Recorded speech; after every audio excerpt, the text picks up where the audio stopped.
Good morning and welcome to the Cabin Boy Knits road trip. This is Christopher. And this is the other guy. Jamie. We are headed up on a big road trip. We're going to be driving around 3,500 kilometers, which is roughly around 2,175 miles. And our first pit stop is Amos, Quebec, which is about an 8-hour drive. So that's our first pit stop. I think we're gonna have more pit stops before we get to the pit stop. And yeah, we're really looking forward to it. And then the next day we are going to Timmins, Ontario, and then we're gonna head up to Hearst, Ontario. Yes, and Hearst has the largest French population in all of Ontario. Who knew? It's way up north, like hours and hours north. But mon français, bonjour les Québécois, et bonjour les personnes du nord de l'Ontario à Hearst. And I think that's probably the farthest you can go in, well, pretty much. You can't go much further than that north in Ontario. And then we're going to head over to Thunder Bay, and really excited about that. I'm so excited. It's right at the tip of Lake Superior. And Lake Superior being the largest freshwater lake in the world. That's why it's called Superior. So we're going to follow that shoreline. I know these things. And we're going to follow that all the way to Wawa. And what else? Yeah, Wawa is probably halfway down Lake Superior, and then we're going to go all the way to the very end of Lake Superior to Sault Ste. Marie. And then we're going to one of my most favorite places in the entire world, Algonquin Park. I love Algonquin Park. And I've never been to Algonquin Park, although it's famous for Tom Thompson, one of the group of 7 painters who died mysteriously. He was an avid canoeist. A lot of the paintings were done there. Avid canoeist, but he drowned mysteriously at a very young age. One of the group of 7 painters. And we're going to do tons of hiking and lots of bird watching, and it's going to be awesome. And did you bring your hiking shoes? I got brand new hiking shoes. Now they're hybrid hiking shoes because I needed style and comfort. They've got grips on it for the rocks or what have you, but they're comfy and stylish. You're going to need them because we're going to do lots of walking. And hopefully we're going to get a lot of canoeing in as well. So grab your favorite drink, sit back, and we're headed off on our road trip. Take care. Thanks for that.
morning we are on day 2 of our road trip, and we are in the Abitibi-Témiscamingue region. We're still in La Belle Province, which is the French province of Quebec.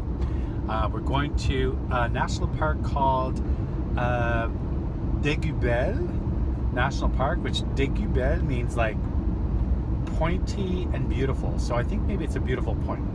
And what Makes sense. And what are we doing there? We're hiking. We're going on a suspension bridge. Oh yeah, that part I'm not too sure about. It's about maybe almost 100 feet in the air. And it's crossing this big crevasse, which is on a fault line. Imagine like a fault line as in where the tectonic plates join. And so there's this big crevasse that's formed billions of years ago during glacial times. There's some unique formations, which are like giant kettles in the rock from the gazillion years of dripping when the glaciers were melting, and it formed these deep kettles in the rock. And we're going to be... And I think you're going to be fine with the suspension bridge, but the stairs going down, Yeah. that's going to be the test for you. Spiral staircase, spiral metal narrow staircase going down the rock cliff, down the 100 feet, water below. I don't do well with heights. A little vertigo.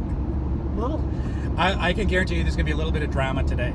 Drama. Not like there wasn't yesterday either. What do they say about me?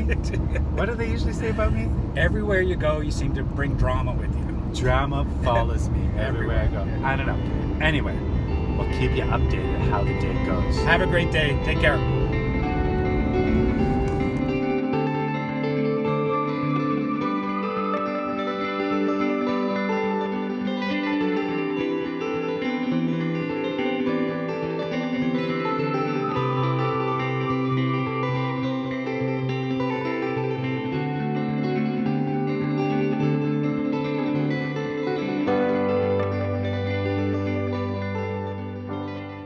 Way to the suspension bridge. I think we're probably around 5 minutes away from it. We've been walking uphill for the last, I guess, 10 to 15 minutes. So we're almost there. Looking forward to it.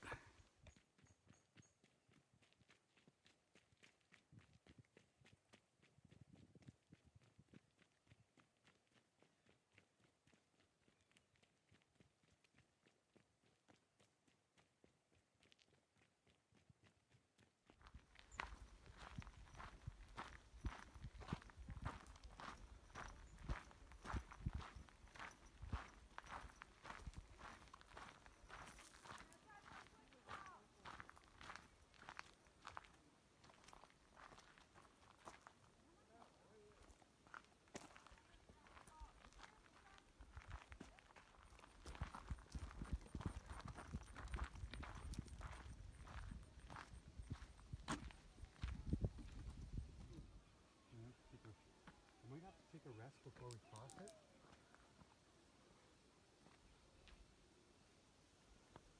Smile.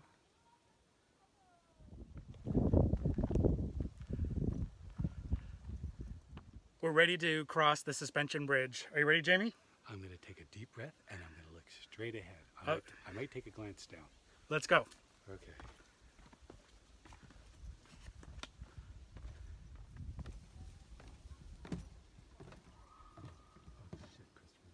Just hold on to my backpack.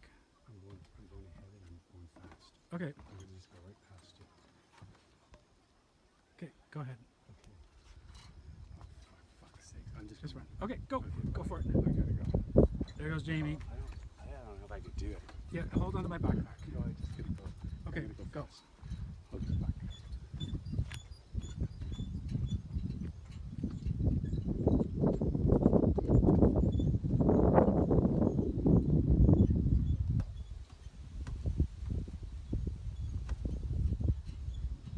He's almost made it. He's almost across.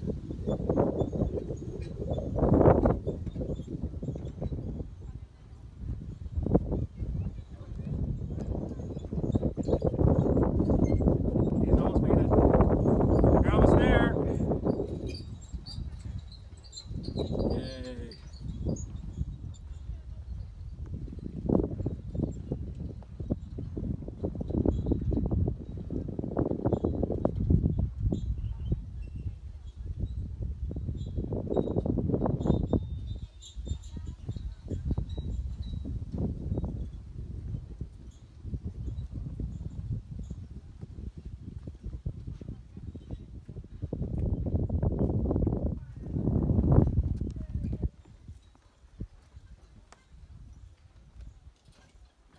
Ta-da! High five. Okay, we're at the circular stairway and we're about to go down. Are you ready, Jamie? I'm going to take a deep breath and I'm going to, I guess I can't close my eyes. No. Good luck. See you at the bottom. Don't say that. There's only one direction you can go. Shut.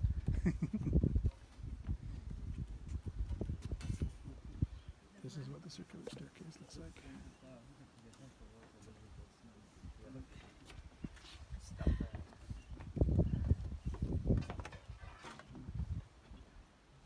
Tell those people to wait.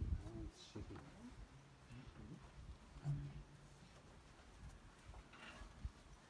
Oh yeah, if you look at the rock face, it's not so bad.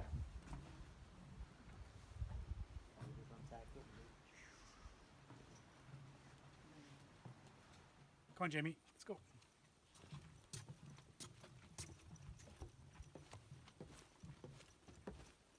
That is beautiful.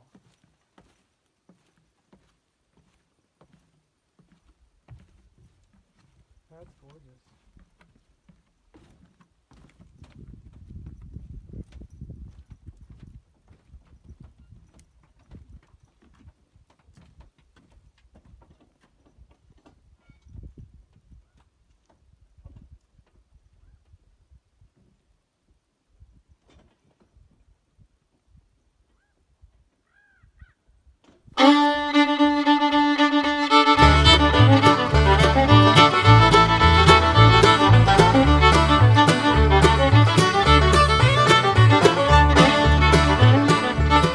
Happy birthday to you.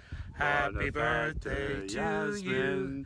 Happy birthday, dear Yasmin. Happy birthday to you. Sending you birthday wishes from Quebec. Happy birthday, Yasmin. Happy birthday. Hello. Bonjour mes amis. We are on day 3 of our road trip and we are heading to Hearst, Ontario. Now we're still in the province of Quebec, which is La Belle Province. We're doing a pit stop in Timmins. We're going to Timmins, but actually, I didn't tell you this. Before we get to Timmins, we are stopping off at an alpaca farm. What? Yeah, at Dream Acres. Dream Acres. Yep. In Timmins, Ontario, which is so It's far this side. north. Yeah, it's this side of Timmins. So before we get into Timmins, How do alpacas survive in these Canadian winters way up here? I think they wear Canadian goose coats. Yes, and I think we're going to be, I think it is Canada Goose Coast, and we're going to be crossing back into the province of Ontario, so I won't have to practice my French any longer. Oh, that's not true because Hearst is 89% francophones. That's right. It's the largest francophone community outside of Quebec in Ontario, so I better keep up my French practice. And I guess stay tuned because whatever we may come across, adventures await along the way. Sounds great. Bye-bye. See you soon.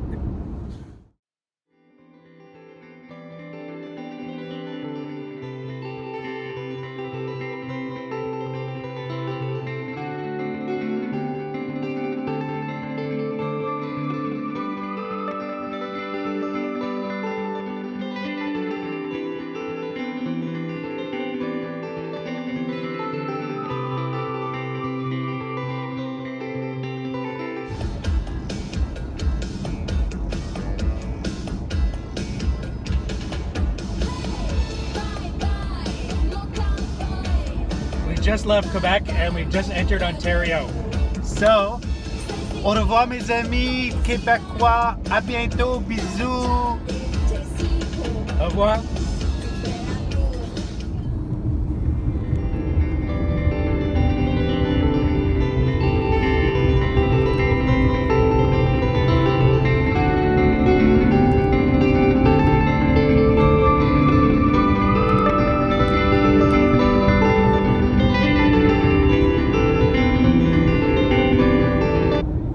At Dream Acres Alpaca Farm, and we're just outside of Timmins, and so we're gonna have a tour, and I think we're gonna feed the chickens as well. So come on.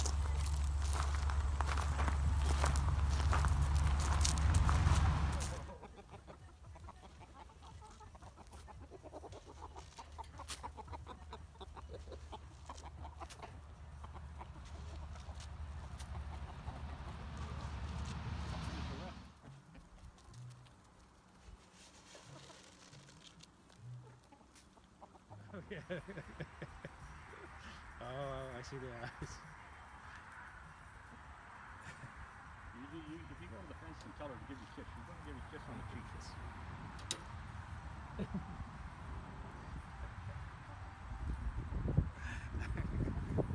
Oh, you made me blush.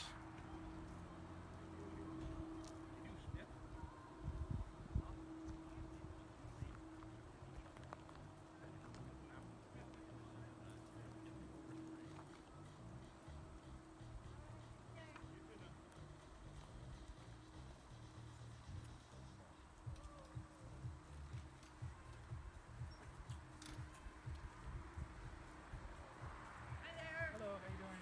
Good. Sorry about that. Don't worry what my supervisor. Yep.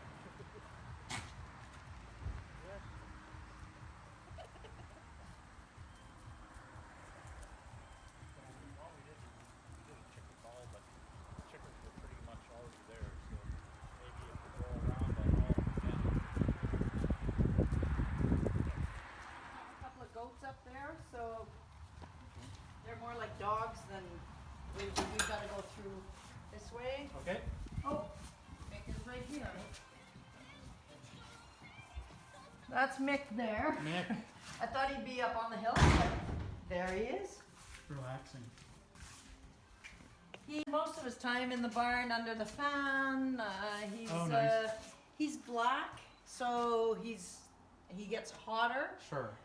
But like I said, because he's so skinny, we kind of only sheared half of him Yeah. so that he could be a little bit warmer this winter. But How old is he? he's 12, but you can touch him. You can do your selfie thing. He's really good.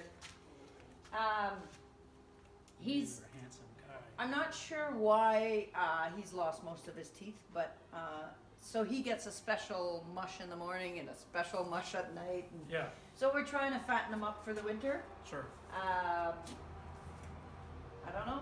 They normally live 20 to 25 years, so he's not Yeah. he's not old. He's just but he's always been pretty much zen like this. He's like so. Excellent. You see how he's laying down here? He's kind of Yeah. laying down on his knees. Yeah. And so the air can go through, Okay. and so that cools him down. Yeah. Whereas in the winter, he'd be like all tucked in. Sure. They don't lose any body heat whatsoever. So in the winter, they're very well insulated. If there's snow on their back in the morning, there's snow on their back at night. They don't, you Yeah. know, it's not like cows or horses where you would put a cow in to kind of warm up the barn. Yes. Yeah. These guys don't do that. Yeah. Wow. Beautiful. Hey, Mick. These guys won't bite either. Okay. Just watch your toes. Yeah. They are pretty heavy. If you want to feed them, You are beautiful. they eat pretty fast. Eat faster than my dog. Yeah. Thanks. These guys here, if they're up on the hill, you call them and they come running. Yep. They're just like dogs. This guy here is being trained. He's on a leash. I'll take him for a walk, just like. Wow. And how old are they? They're 3. They weigh more than the alpacas do. Oh, jeez. They're Nubian goats. They don't have any horns. They weren't cut off, they just don't have any. So we got them thinking they're gonna eat the weeds that the alpacas don't eat, but it's not the case. They eat the same, but more of it. Their eyes are beautiful. Wow. That little guy there just walked by. He's looking for his Gorgeous. mom. Okay. He's just been separated from his mom like 2 weeks ago. Yeah. But he's still looking for her. He's like, panic. He's always in a panic. The mother was gray. The father was all black, but he had a white spot around his eye. Yep. And so blue-eyed whites, and 80% of them are deaf. So it's just the way it is. Yep. When they first came to Canada in the late 80s, a lot of people were breeding specifically for this. Yeah. Because they have pure white fiber and it dyes very well. And, Yeah. Yeah. and it's also really soft. So a lot of people were breeding for this, but then they decided to start registering them like purebred dogs, Yes. and then they said no, that's a fault, don't do it. And for us, we breed for ourselves. We, you know, we didn't know anything about blue-eyed whites when Yeah. he was born, and then we looked it up. Oops. Beautiful. He's got a bit of a blister on his toe, so we're kind of working on it. Yep. Hey, Mick, hey. It's very Okay. labor intensive, and I think a lot of the farms are going out of business because a lot of people got into it thinking, we're going to raise alpacas, we're going to shear them, we'll pack it up, send it to the mill, and get a check. And it doesn't work like that Yeah. at all. Yeah. It's like the neck goes in a bag, the back goes in a bag, the legs go in another bag, and then you send. If you mix it all up, you've contaminated everything, and nobody wants it. So in Canada, there's no real market for raw fiber because of that. Yeah. Because nobody knows what you did with it, right? Right. So nobody's going to take that chance that you're saying, oh yeah, it's all skirted, there's no veg, Sure. Yeah. but you got the short and went the long, and it's a little bit more complicated than sheep because you have to be conscious about how you shear them. Yeah. How about the mills? Is it easy? The mills, a lot of them have gone out of business. Yes. And again, I think it's because it is so labor intensive. Yeah. And I think a lot of people maybe got grants to start up their mill. Yeah. And now that's over, so they've kind of wound down.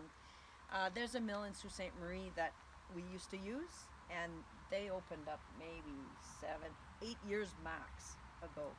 No, not even 6 years maybe. Anyway, they're booked solid. Yeah, that's the other problem. They're booked solid. She didn't take fiber last year. She's not taking any fiber this year.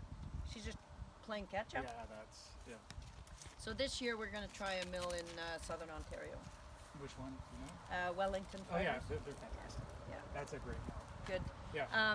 They do smaller batches though. Yeah. And I've got over 100 pounds to send. So they said don't send it all at once.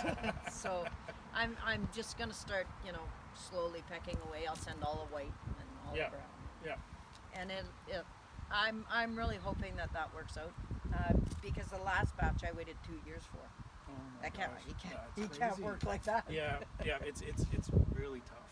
So I ended up buying yarn from other farms to get me through because Yeah. I You need- I yeah. can't run out.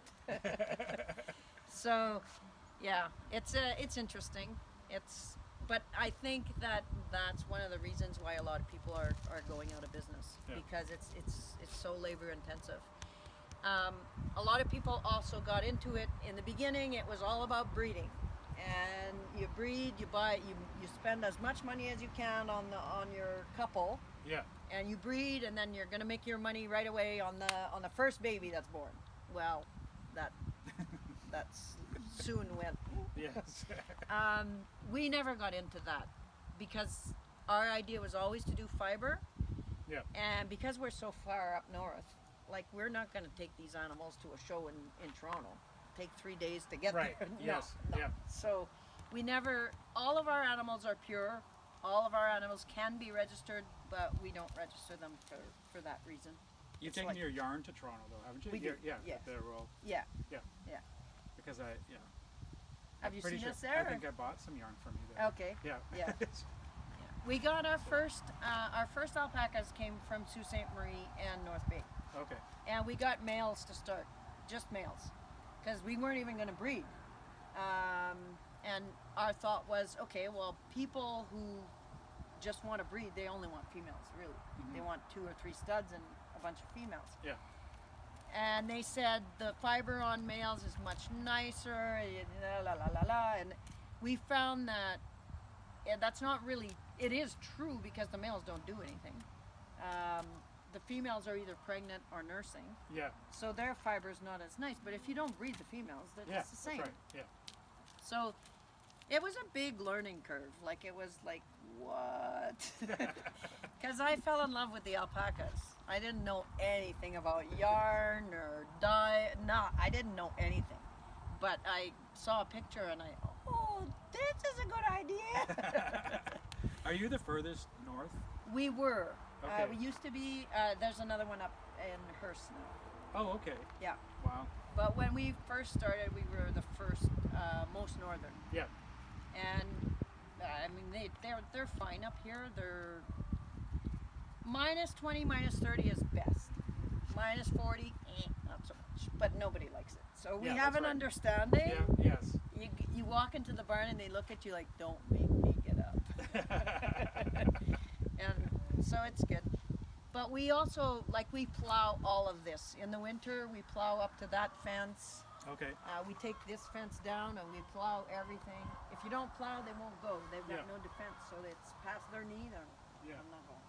So lately, we see a lot of videos online with, like, they have an alpaca as a pet. It's a small baby, and it runs around and it follows them, and it's the cutest little thing. But it's really bad because they're a herd animal, Yeah. and eventually they will try and dominate you. Especially males. Males get fighting teeth that grow down. They're like little fangs. And their goal is to bite each other's testicles off. So they could get pretty vicious. But Are again, those the ones that you trim? we trim the fighting teeth, but we Okay. also trim the front teeth. Oh, yes. Yeah. I'm just gonna go get some treats here. I'm pretty Okay. You are beautiful. Oh my goodness, you're gorgeous. You're beautiful. Look at your spot. You're gorgeous. Violet's a little bit spoiled. Violet is gorgeous. Violet.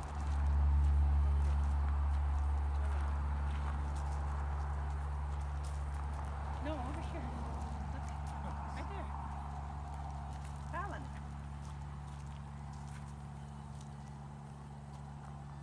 Lacey is, she's a bit of a spitter.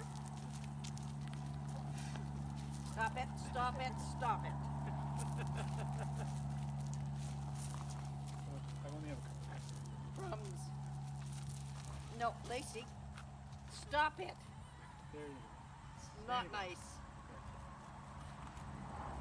You've got hail over your mullet. go.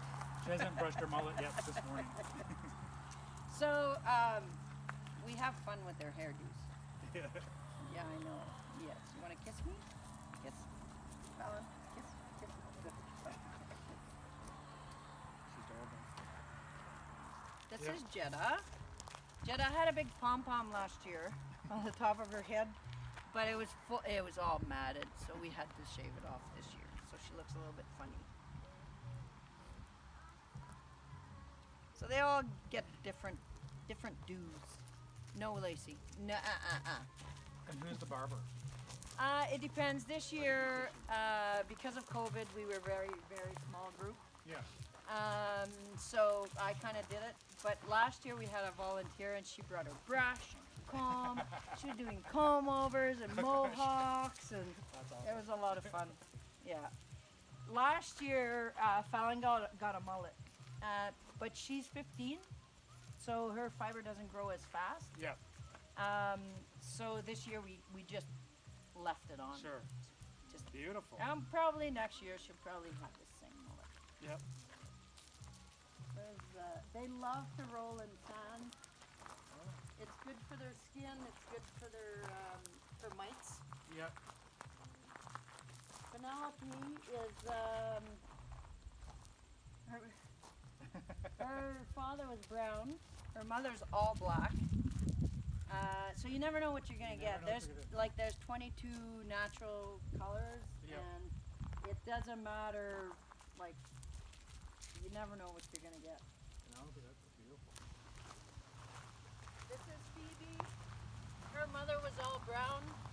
Her father is Mick, the black guy in the barn, Okay.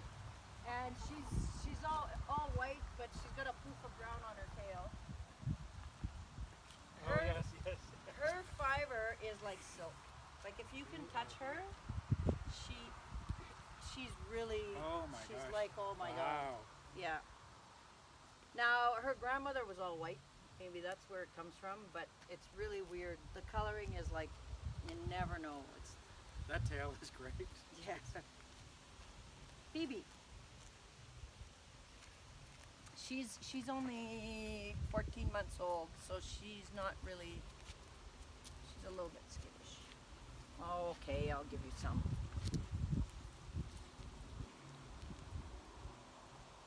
She's a little bit aggressive. Not aggressive, but it. Stop it! Don't you dare! She'll spit. She's not spitting at me, but she wants to spit at her, but she doesn't aim. So it's like whatever's in her mouth just comes out, and it's not pretty. That regurgitated Yeah, but mess. like when they do spit, normally it's just air. The first one is just air, and but whatever's in their mouth comes out. Yeah. But when they regurgitate and they spit, when they're pissed, it's green. It stinks, and it's acidic, so it numbs their bottom lip, and then they walk around there trying to air it all out because it's really bad. It's it's like they walk around going, I shouldn't have done that. Shouldn't have done that. How long have you had the farm? We've had alpacas for 12 years. Okay. Yeah. So we did contract work for 20 years and lived pretty much everywhere. Yeah. We were living in Africa when I saw a picture of an alpaca, and that's where I said, oh, that's what we're going to do. And Gary thought, too many malaria pills or too much beer, one of the two. But we came back. We bought the farm 6 months after we came back. It was bush pretty much up to the barn. Oh yeah. We put up the fences, we redid the barn, and 6 months later we had alpacas. So it's if you want to do something, you just do it. Yep. Yep. Here. Penelope, is this Penelope. She's huge. Like she's fat actually. Alpacas, you measure their weight by their back. So it's, if their bone is like right there, it's 1, 2, 3, 4 kind of thing. But she's over a 4, like she's fat. Luna. If you touch her, she's 4. She's very soft. She's very nice. Oh wow. Luna, you're so Yeah. soft. And they have the toenails. Give. Yep. And it's a soft padded foot like a dog. Yep. And the 2 toenails that we trim about every 3 months. We trim the Oh toenails. jeez. You give me your foot, I give you a treat. That's how it works. In the winter, they get 1 cup of this stuff. In the summer, it's just mostly treats. When they digest it, it warms them up, so they don't need any extra warmth. Sorry, you got something in your hair. Actually, gray is the most popular. Yeah. That's, Like when people want yarn, they want gray. It's the hardest to breed. It's like we've been trying to breed gray here for 6 years, 8 years. yeah. We have 3. I don't know. If you breed 2 grays together, chances are they won't bring it to term. Oh, If you breed a gray with an animal that has a white spot, could be between their toes, could be you might get a blue-eyed white. So it's like hit and miss. Yeah. What about a gray with a black for that? That's what we were going for the first time we bred, but the black had a white spot Oh, around right. his eye. Yeah. So that got us a blue-eyed white. But a gray with a black, all black, might work. But like in the grays, there's the brown grays and the black grays. So Yes. it's Yeah. it's like wow, it's a science. That's the coarse stuff. That went out west, Yep. and they blended it with 20% merino. Yep. But that's the stuff that nobody else wants to touch. So with that, like I'll make rugs or stuff like that. And where did you go out west? Which one? Custom woolen Custom mills. woolen Yeah. mills. Yeah, that's how I get some wool from. Yeah. From And it merino alpaca. So, like all of the stuff that's woven is made here. So I weave. My mom, that was here a while ago, she does most of our knitting. Yep. I crochet, whatever I can think of. Wow. It's like Fantastic. the rugs on the floor. We make the mitts. Like we buy this fabric for the mitts, but we cut, measure, and sew them. Yep. So when we cut the mitts, the tops off, we weave them into rugs. Oh, fantastic. Like I say, I don't throw anything away. That's awesome. But Great stuff in here. nothing on the loom, so there's not much to look at. But this is a 4-shaft loom. The number of shafts allows you to go more and more complicated with your pattern. Mm-hmm. So each thread, first all the threads are measured and rolled onto the back beam. Each thread goes into a heddle here Yep. on different shafts depending on your pattern. Once you've put it through the heddles, you put your reed on, and then each thread is put through here, and it's tied to the front, like tied to here. Yep. And then you start pedaling depending on your pattern, and it opens the shed. You put your thread through and you beat. You put your thread through, you beat. I use this one mostly for the rugs. So again, like when I cut the mitts off, I get these loops. Yeah. So I loop them all together and I weave Oh, jeez. the rugs. This is a 12-shaft loom. It's got 14 petals. So when the phone rings and I'm on that, I just ignore it. Because you got to know where you are at all Absolutely. times. That's beautiful. That one back there is a 16-shaft loom, Wow. but the computer controls the pattern. So there's only Oh, 2 awesome. petals. It's an engage, disengage. Yeah. And so then it's a bit easier, but you still have to weave. Sure. You still have to throw the shuttle and beat. And this one here, this is where I make all my scarves. On this one, it's a smaller one. This is hand woven. This is raw fiber. Oh, that's nice. So again, whatever I can think of, Yeah. I'll try anything. Do you sleep at all? Yeah. Yeah.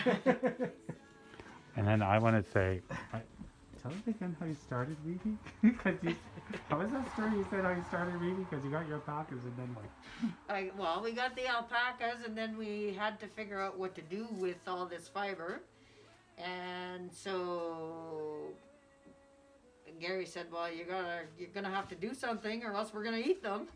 So I learned how to spin. I learned how to weave. Learned how to knit. It was like, okay. That's good. I told you, we lived in Africa for 4 years, and it was a French country, and my dad used to send us Harrowsmith magazines, because I speak French, but Gary doesn't, and he didn't have anything to read, so Dad would send Harrowsmith magazines, and I saw the picture of an alpaca at the back of that, and that's what we're gonna do.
Oh, jeez. Yep. I usually just ignore those when I pick them. I guess it depends on who it's for. Well, they're for myself, so I guess Okay. I could live with them if they. And who do we have here? Angèle. Bonjour, Angèle. Bonjour. Bonjour. Can you tell me about this pattern? It's a felted wine bottle pattern. It's my second pattern I wrote, so it's And it's hot off the press? off. Awesome. Right. This is what it looks like. Looking forward to knitting that up. Felting it. Perfect.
Good morning, we're in Hearst, Ontario, and the temperature's dropped maybe 6 degrees, 7 degrees, and it is chilly. It's really cold this morning.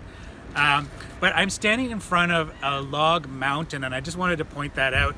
It's basically a pile of timber, and I think it feels like we're in the timber capital of Ontario. And so there's also a huge machine that helps pile it up. But if you just take a look over here, you can see all the timber lined up. And this whole town is full of timber trucks or logging trucks. So I've never seen that before. I just wanted to share that with you. This is the machine that I was talking about that takes the big lumber and moves it around.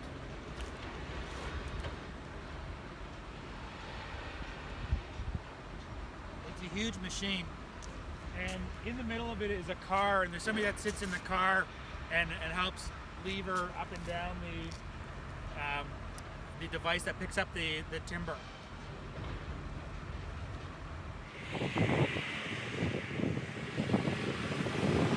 Good morning. We are in Hearst, Ontario. We're leaving Hearst, Ontario. We are leaving Hearst, Ontario. We're going to Thunder Bay today. I have to say I had a lot of French practice over the last 24 hours because Hearst is known as the Little Quebec, even though we're in Ontario, 95% Francophone, French-speaking people. It kind of felt like we were still in Quebec, I would say. And even when we look at the coat of arms of this town, the fleur-de-lis there. So there's definitely a French presence.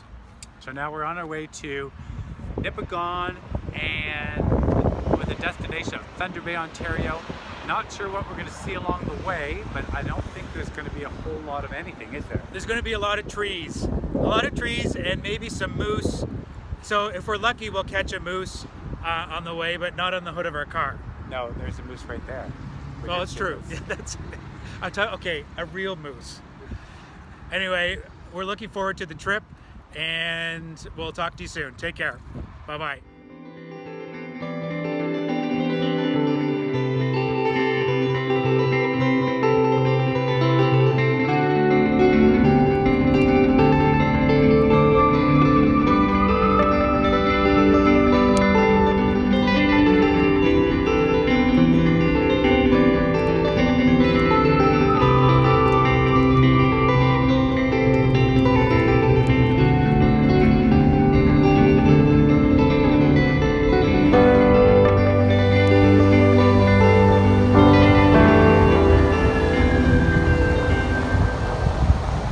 We are at Ouimet Canyon, and it's absolutely stunning.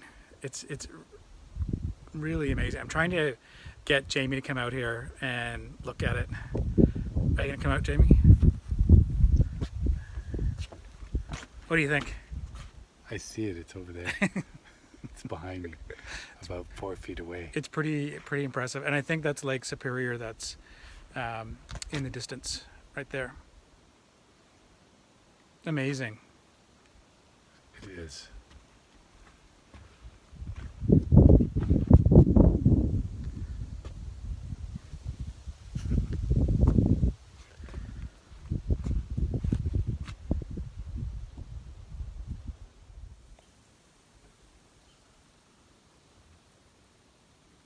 That's good. That's good. A long time ago, in this very canyon, there used to be giants. Now, according to Ojibwe peoples, there were two in particular, Ouimet and Nanabiju. Ouimet worked for Nanabiju, creating mountains and local lakes within the canyon. He fell in love with Nanabiju's daughter. Her name was Naomi. One day, while creating mountains, he accidentally knocked over a column of rocks that killed Naomi. He buried her body deep within a lake and covered it in a rock shield. Nanabiju searched high and low for his daughter Naomi and could not find her. He created this canyon looking for her by grabbing a bolt of lightning. At one swift shake of the hand, created a canyon. He walked below. There were these beautiful flowers growing. He could feel the vibrations of his daughter, and he knew that that's where she was buried. In his anger, he knew that Ouimet had caused Naomi's death. So he turned him into stone, which is this stone, along the facade of the rock face, for him to forever bear his grief overlooking Naomi's grave to this day.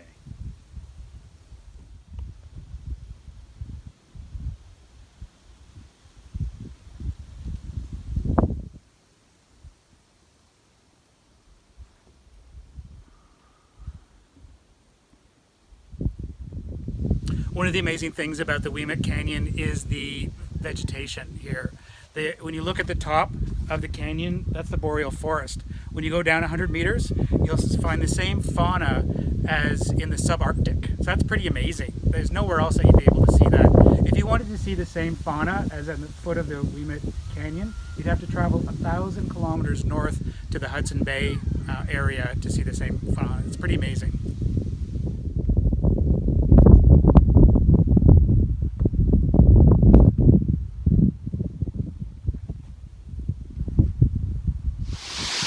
We were at beautiful Whitefish Lake, just outside of Wawa, and we're staying in a cabin, and it's absolutely beautiful. The setting's gorgeous. What do you think? Well, I have to agree. There's the lake, you can see the hills and the mountains, and we're in this beautiful setting in the middle of the woods. I didn't expect it to be so hilly. It's really nice. It's really hilly. I thought it would be an opportune time to do some unpacking and talk about some of the stuff that we picked up in the first part of our journey. What do you think? But you do have a lot of unpacking to do, because I've seen bags of stuff. I have a lot of baggage, so let's get going. Let's not go there. Okay, the first place we stopped in was in Matheson, Ontario. That was just on the other side of the Quebec border. So Yes. across from Ontario, it wasn't far off. Yep. And Joanne and Gary run the place and run the alpaca farm, and it's absolutely beautiful. It's probably one that I would, if I were to have an alpaca farm, well, I don't know about you, because I don't know if you'd want to have an alpaca Well, anyway, if we did, it would look like that because it's absolutely beautiful. Yeah, they had a beautiful fall there with vines, and So let's start unpacking. Yeah. I want to show you the yarn firstly. One of the things that I love about the yarn that they have is they put the name of the alpaca right on the yarn when it's processed. And so this one is Chuck, Mia, and Olivia, and it's 80% alpaca and 20% nylon. Have it feel, have it touch. and it says right here, oh so soft. And is it oh so soft? It's oh so soft. It is. It's very oh so soft. Color's beautiful. Yeah. And the next one is alpaca, 80% alpaca. And guess what the other 20% is? Very oh so soft, like oh so soft. It's something woolly and soft.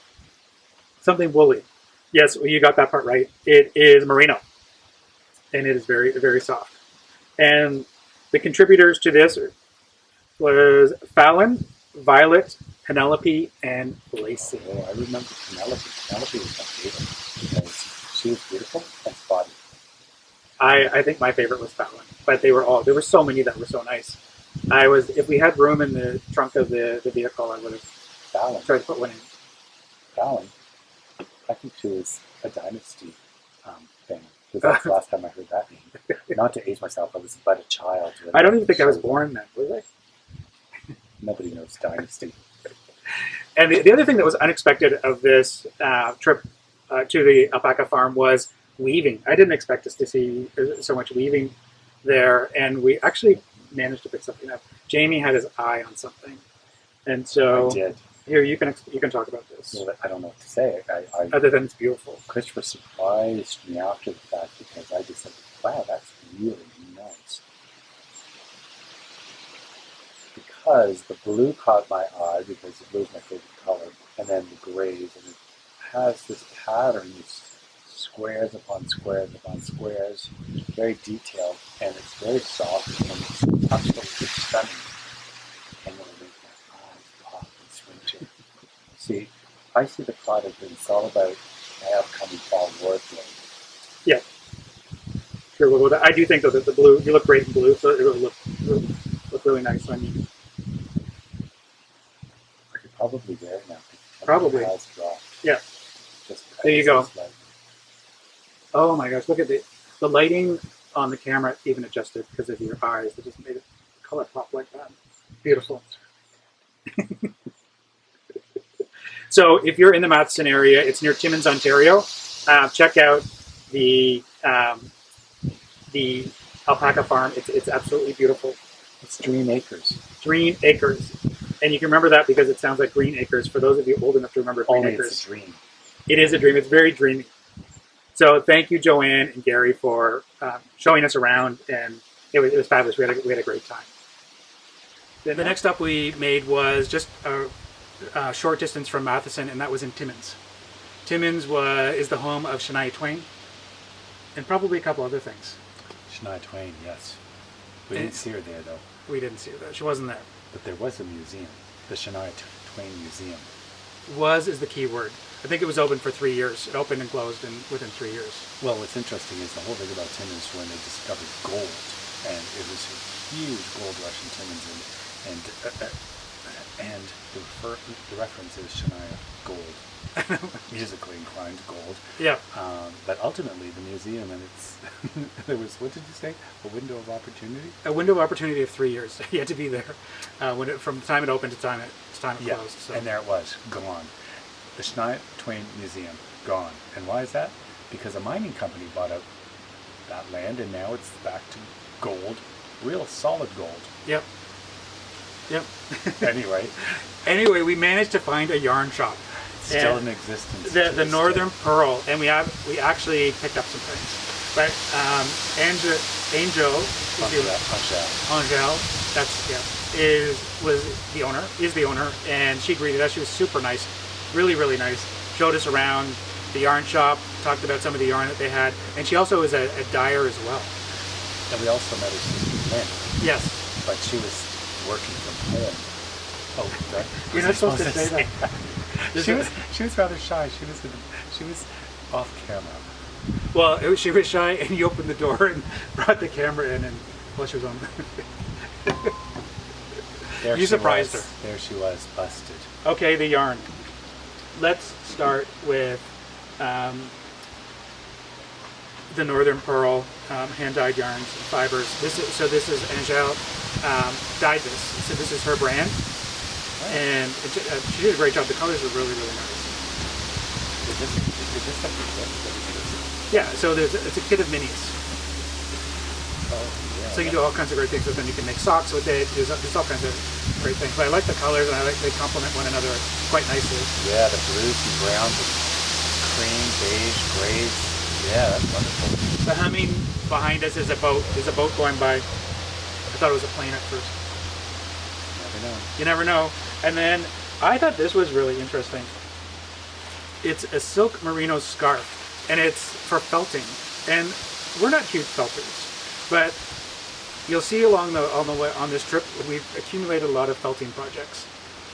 And what drew my eye to this was there was actually a guy posing with this scarf. You never see that ever. So You don't I thought see that was many really interesting. Men's stuff. And I also thought that this was, I first thought it was actually the belt, that the arrow belt, and I thought he had it wrapped around his Oh, you mean like the voyageur? the voyageur belt, yes. Oh, right. That's what I thought it was. And he had it. You didn't know that you're supposed to wear it around the waist and not the neck. Yeah, because it has the same colors, but we'll get to that in a bit. But so this is a felting project. Is this going to be your project or my project? Or both? Well, when I follow the instructions, that's when we're going to discover if I'll be doing it or not. Yeah. And then the next one I want to talk about is something that really caught my eye in the store, and that is a wine bottle carrier. And it's belted. And actually, Angèle, it's her pattern. And her pattern was coming out that day that we were in the store. Oh, does it? Yeah. Yep. So I'm going to put a link to it. I know that she's going to put it on Ravelry, and so you'll be able to see it. But this is really beautiful. It's really nice. This is definitely probably going to be one of the first felting projects that I do when we get back. I can see this being quite popular, only because the colors are fantastic, and it looks like something not too challenging to do, and it's actually something anybody can use. If you're a wine drinker, or as a gift, it'd be Yeah. amazing. Yeah. Yeah, it's really nice. So if you're in Timmins, check out the Northern Purl. It's a great shop, and lots of great yarn there And as well. say hello to Angèle and Yes. Lynn. She's there on her lunch breaks, apparently. On her lunch break. Yeah. But why wouldn't you be there? It's nice and relaxing, and Absolutely. it's great. So thank you, Northern Purl, for the hospitality and showing us around your shop.